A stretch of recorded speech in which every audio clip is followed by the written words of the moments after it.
Let's talk about mewing. Dr. O'Brien says the astonishing internet sensation. It has been. Sorry, my voice is gone, but I'm still going to try and work through this video. I'm an orthodontist here in McKinney and Anna, Texas.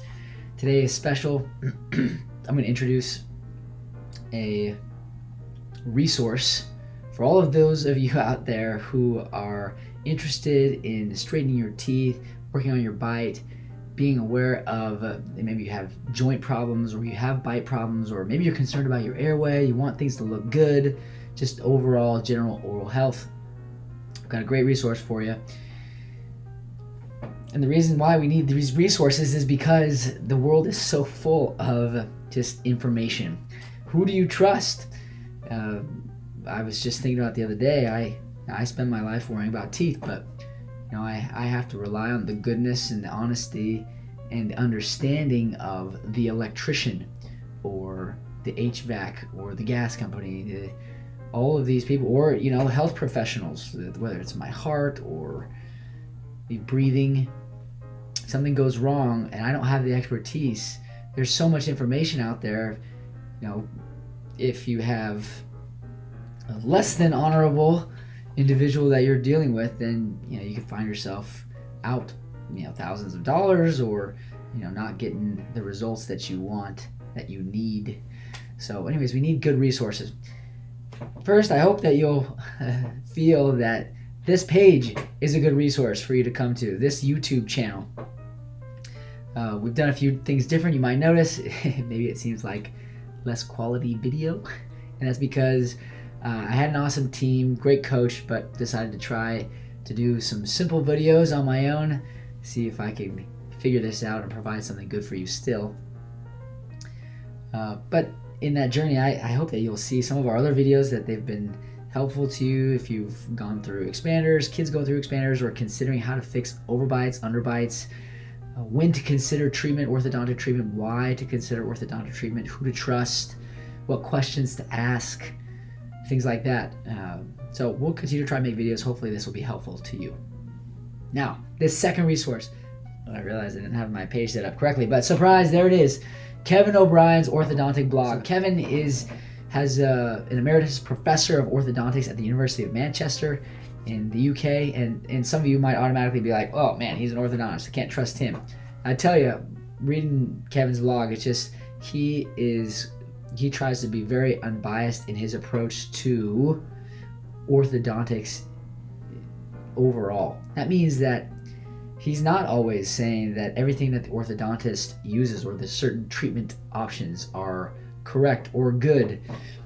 He calls to question some of the techniques that we use, and then he also points out things that are not correct related to the information online. Maybe the general dentist or other professionals are making claims that aren't accurate, and he calls out both sides and tries to help the viewer, the reader, understand what truth is. So I'd like to submit this to you. He's got a co-editor, Professor Fleming, has participated in lots of research, as you can see here, right? 130 peer-reviewed papers. I mean, I've read several of their papers, and anyways, good stuff here. I hope you'll consider this as a great resource as you try to understand what your provider is talking to you about, and maybe help you deal with information you're receiving from maybe your general dentist to try and find out what truth is and what will be best for you. Okay, so let's go back to this first page here. The blog's been going on for a long time. Let's go back to the home page. So this is where you're at. I would invite you to subscribe if you're interested, and you get some details about new and interesting topics. That one we're going to review today. So this is what you can see on here, right? Some popular blogs. People want fast braces. You can see right here, do-it-yourself orthodontics, right? The big companies like Smile Direct Club and others that go straight to the consumer. He has information about that. Here's a great one. Should general dentists provide orthodontic treatment? Right? For those of you out there who visit your orthodontist and they say, hey, I can provide you with some Invisalign. Is that a good idea? What about individuals that have orthodontists who are saying, hey, let's use this this device right here called Excellident. There's others out there. Even Bite, the direct-to-consumer product or company, they offer some vibrating device in between your mouth, and the claim is that it's supposed to speed up the process of tooth movement. Is that really effective? Is it worth spending $1,000 to speed up your process? Myofunctional orthodontics. It's just great. So anyways, the reason why you as a consumer need to be, review these things, come to our YouTube channel, is so that you can do two major things in my opinion. One is that you can keep professionals accountable. If you know both sides, or if you know the research, then you can, when you get a professional that says, hey, I think we should do this, or I think that you should consider this, you can refer back and say, well, I've done the research and I've heard that this works here or doesn't work here, or and just be more informed. It can help you make good decisions. You can hold your professionals accountable so that they try to pursue evidence-based treatment. Now, sometimes in pursuit of learning and growing and trying to provide better treatment, you have to expand it. But as long as you're aware of where the evidence is on a certain subject, I think that's important, and that'll help you take care of your health better. And again, you'll kind of, as more people do that, force professionals to use evidence-based approaches that instead of just based on what's going to be better for business. Okay, and well, that's kind of connected to the second thing. Is you just basically by knowing what the science is or what the research is available, you can sift through all the marketing claims and get to the truth more easily. Now, there's still so much that we don't know, and so you do the best that you can with the evidence that you do have. Anyways, without further ado, let's get into, so I invite you to consider subscribing not only to my YouTube channel to get good information, but also to Kevin O'Brien, his blog here. If you are going through the process or thinking about going through, hopefully it will be helpful to you. I'm confident that it will be. Let's talk about Mewing. Dr. O'Brien says, the astonishing internet sensation. It has been crazy. I have a few kids, and one day, Mewing had gone on for a while, and maybe we'll see it in here. Dr. O'Brien experiences something similar. And one day I've got some middle school kids, and then some younger kids, and middle school kids come home one day, and I'm mewing, and does this little thing on the side, and I'm like, what is that? Because I know what mewing is. I've heard about it. John and Mike Mew, and we're going to get into it right here. I'm just going to go through the blog, and you get to see, and I'll kind of talk about some of Dr. O'Brien's interesting points. Okay, so mewing, tons of popularity. They did a Netflix show about this, if you wanted to check it out. And let's talk about what it is. First, it's a form of self-care, right? John Mew's orthotropic theories, and he's put those out there. I've read through several of those. I even read the book Jaws. I did a video about that one. I think Dr. O'Brien, he references in another blog that he did a discussion about some others who reviewed that book. Check it out. Let's just keep going, okay? So those acquainted right here, those acquainted with orthotropics understand that it is an orthodontic treatment that aims to enhance oral facial function. Dentists use removable appliances and myofunctional exercises to rectify malocclusion.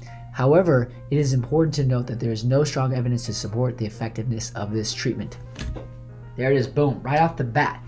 Okay, he's not saying that myofunctional exercises and removable appliances like expanders or MyoBrace, Sleepo-Brace, it's not like these things orthodontists use, whatever comes in and out.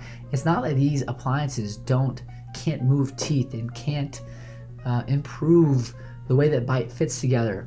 It's just whether or not it prevents it or even can correct it completely. He's saying that there is no strong evidence to support that it does this, or does this predictably, or does this well. if he gets to watch this video, he can post a comment and see if he thinks that I'm being accurate. But I love that from the very beginning.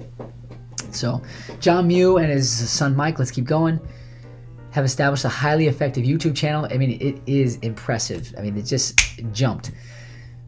Talks about all of it. Talks about it down here, just millions of views. And then he gets into kind of a little bit about the channel and what it goes through. He reviews Dr. Mike Mew's his ultimate mewing guide. That video, 7.8 million times viewed, 7.8 million times. Okay, so he checked it out, and here's some details about from the video. So the benefits of mewing. Here we go. Mewing is a postural technique that involves placing the tongue on the roof of the mouth to gain health and facial improvements. The aim is to align the teeth, accentuate cheekbones, sharpen the jawline, and even straighten the nose naturally. It may also diminish wrinkles and improve the airway by bringing the maxilla forward, potentially extending one's lifespan by enlarging the airways. People can achieve these changes naturally.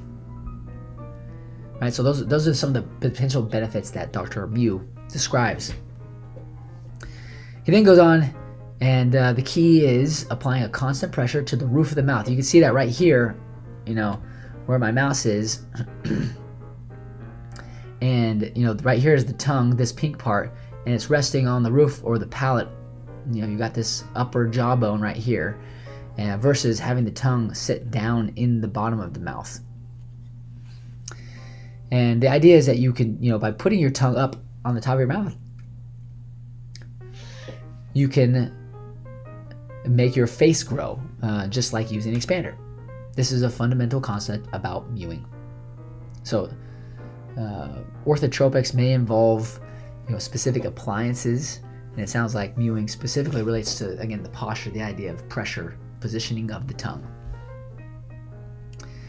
Okay, let's see. And orthotropics specifically it focuses on addressing the environmental cause of malocclusion and claims to avoid the possible risks associated with traditional orthodontic treatment, like facial retraction, sleep apnea, and relapse. That's such a big deal.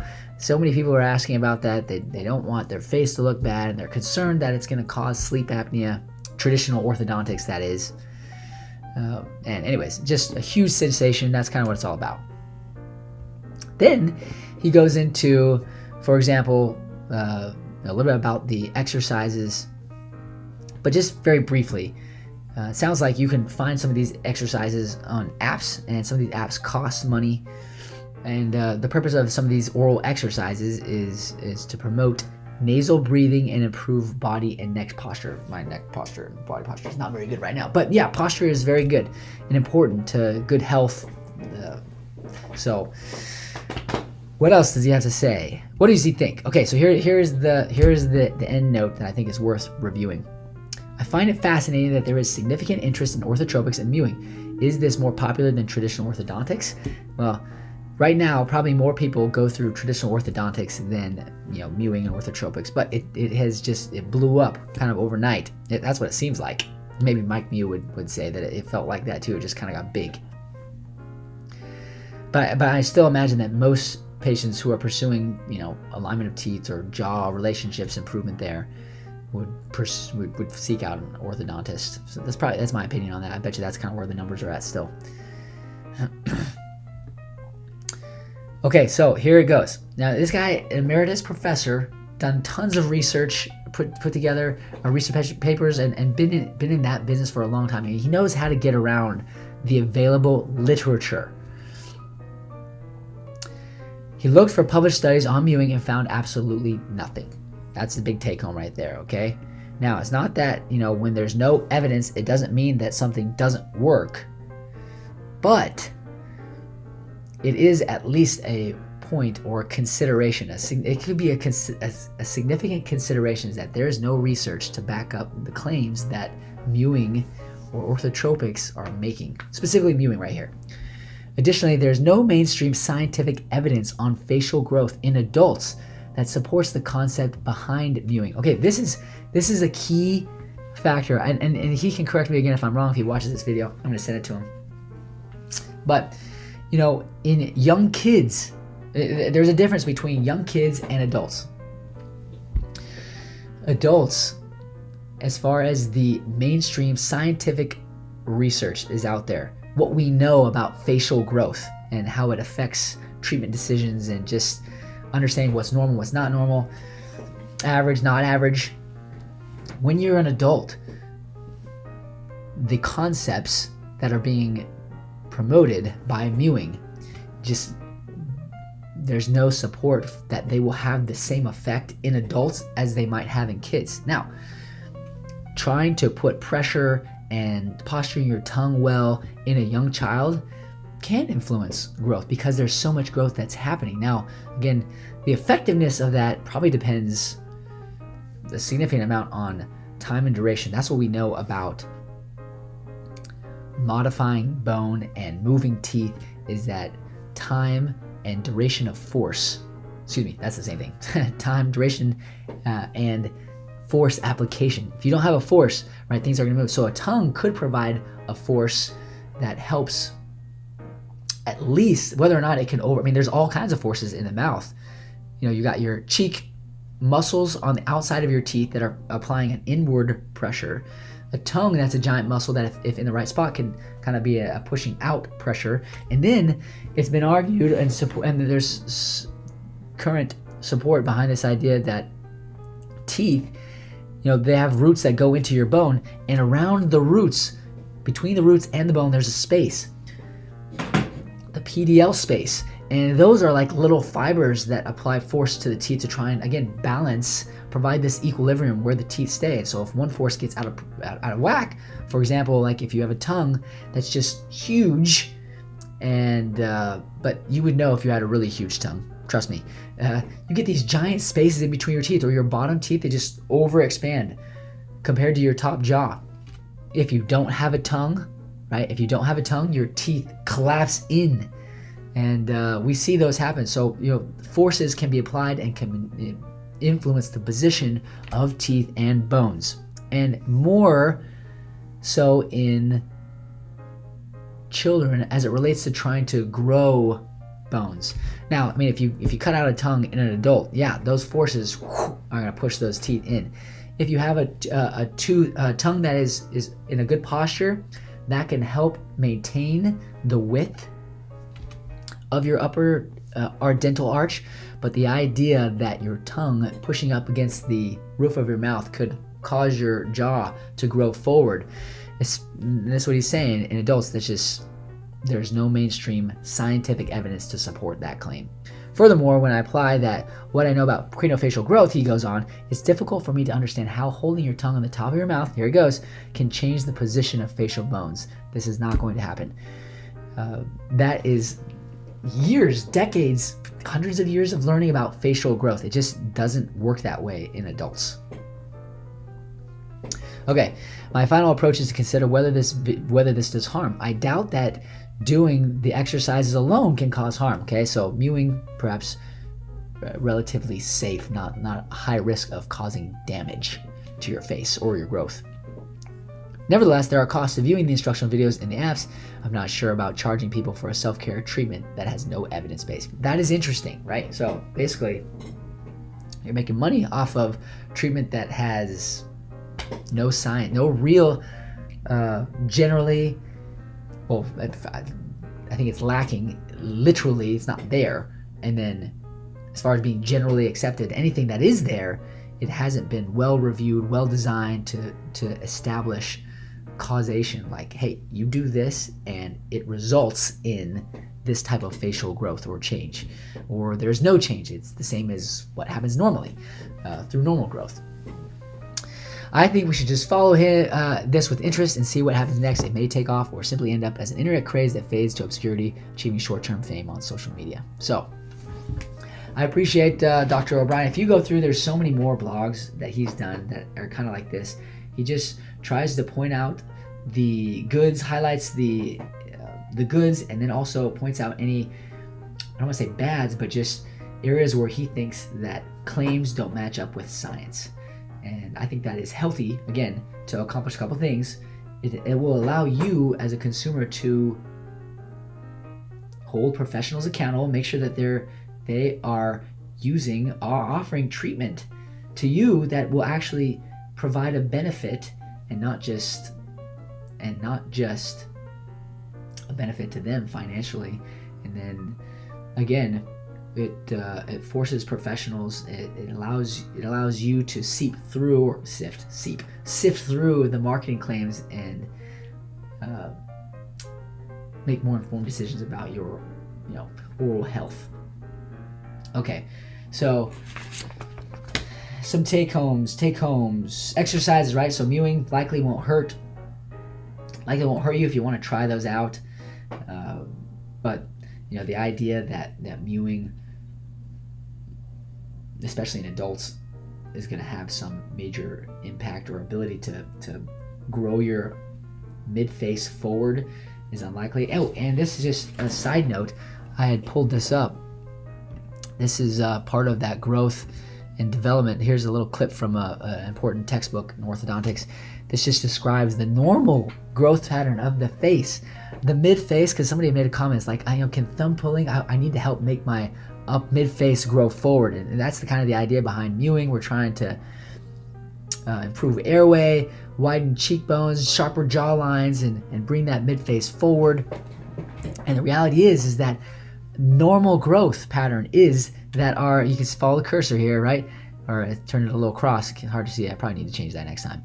But our mid-face grows down and forward from very young until we, as we go through puberty. That is the direction of growth. So you trying to do thumb pulling or mewing, right? It's not necessarily, you're not missing out on forward growth. That generally speaking, most people have sufficient forward growth of their mid-face. That's because that's the way that their bodies grow. And there are exceptions to that, but generally speaking, that's the way it's happening. So you don't need to worry about, mewing or thumb pulling in order to try and get growth. Like, you don't need to be worried about missing on that growth. You're getting that growth generally, all right? It's not, what I'm trying to say is, you don't have to be worried that if you don't do it, you're not going to have forward growth, because the upper jaw generally grows forward and downward, right? It comes out. That's normal growth. So, okay, so that was one take home. Exercises aren't bad. Let's see, what else? Good lip, tongue posture, head posture. I mean, those are all good things. They're great things, and they can help.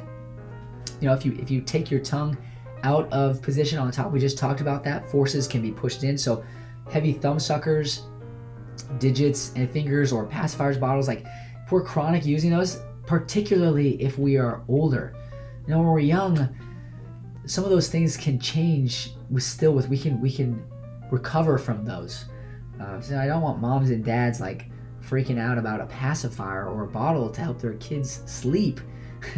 You got to do what you need to do, but over time, what you want to do is get away from some of those habits so that the tongue can lift up at the top of the mouth. And now that can help maintain a dental arch width that is nice and can allow for teeth to come in because there's space. So posture is good for health, and is dental health. Tongue posture is good. Lips together is also good. Nasal breathing, right?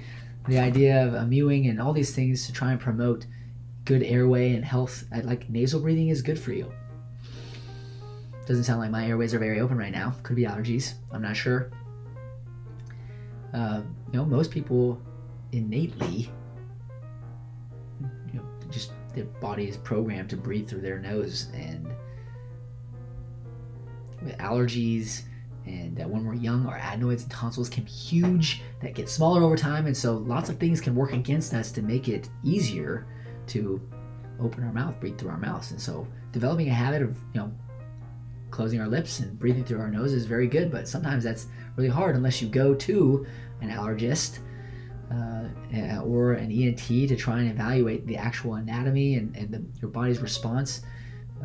It doesn't matter how much you close your lips if your nose is completely blocked because you are inflamed, then yeah, it's just not going to work out. So some things you need to get checked out, but nasal breathing is great. Okay, and again, take homes from Kevin O'Brien. No good evidence to support the claims of mewing, particularly in adults and even in kids. If you could ask Kevin, I don't think he could show you mewing specific studies, but the reality is that there are lots of things that mewing is that are related to what orthodontists do through traditional treatment, whether that's an expander or the idea of lower posturing, the lower jaw forward. So, and there's lots of evidence that those things are very effective and predictable when kids are young and growing. Okay, and then another claim, or just another take home for you. I've enjoyed working through this, but another important take home is that it's not just mewing that doesn't really have the scientific support to back it up. Yeah, I mean, he's got some studies, twins that he's done, but very, very small. It's not the kind of study that you would want to really help people understand. It's like, yeah, this is a result of treatment and not just chance, right? You need more numbers. You need well-designed studies that maybe randomize or you kind of plan in the future instead of looking back, and you need measurements. So there's just lots of different things that could help improve, and then you need peers to review it and critique it, and so that evidence is not there. But there are other things that also don't have the evidence. For example, and you go through this blog and see it, one of them is expansion and sleep apnea. There are lots of perhaps general dentists, even orthodontists, who are promoting the idea of expansion to prevent or cure or manage sleep apnea and breathing problems. And the reality is that the scientific evidence there is So just be aware of what you're choosing to do. If you have an orthodontist that's suggesting, hey, maybe you should consider this, well, what have you already done? Have you had your tonsils and adenoids removed? Have you been to an allergist? Have you already tried CPAP? Are you on CPAP as a kid? Some of those things it may become more reasonable to consider things like expansion, or, if you've got concerns about your teeth and you've got crossbites, then it's like, okay, yeah, let's do an expander and fix the bite problems. And if the expansion happens, breathing problems, breathing improvements happen to be a secondary benefit of that, even though breathing is really important.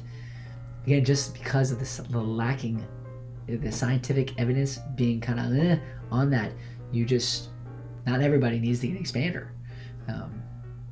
And expanders don't prevent sleep apnea. So that's one area that the scientific evidence is lacking. Myofunctional therapy from specific appliances. I'm talking about like MyoBrace and Sleepo Brace. When you go look at these sites, they talk about claiming to remove or claiming to fix your bite, fix your teeth, fix your TMJ problems, fix your breathing, correct your tongue, correct your jaw, all these things. And the reality is that the evidence isn't there to support those specific claims. And can it do Can it do things? Yes. Can it do good things? Yes. Can it be as good as traditional orthodontic treatment? Right now, it's not that way. At least not for a lot of people that are very complex treatments.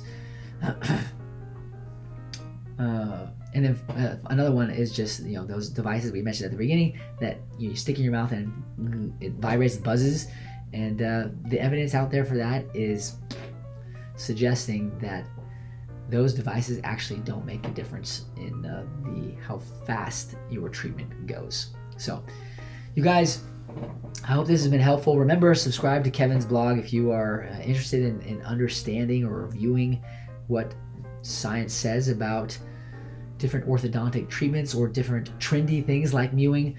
I hope that you subscribe to our channel, you find this video helpful, and look forward to future videos that we can discuss and maybe go through again other of Kevin's, Dr. O'Brien's blogs to review what the current science is saying, help you become a very informed consumer. Anyways, that's all I've got. Just a little PFOing, so you know where you're going. Packard out.